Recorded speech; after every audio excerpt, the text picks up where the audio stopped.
Oh my God! This evening we want to talk about this video clip that I got from a friend. A friend sent it to me, and I'm like, wow, this guy remind me so much of myself.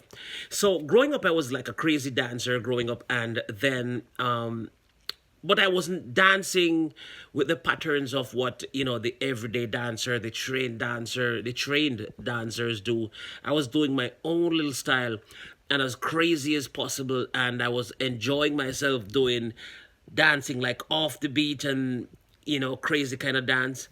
But this guy, he's actually dancing on the beat, but he actually reminded me so much of myself that I decided that I need to post this. This is not necessarily a reaction video, but I had to. This guy killed it.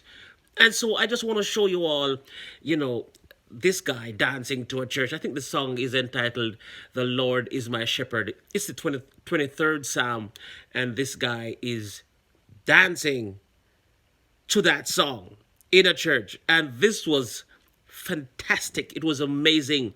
It was crazy to see what this guy had done inside the church. He was the center of attraction. And so let's dive into it right now. Let's take a look at it.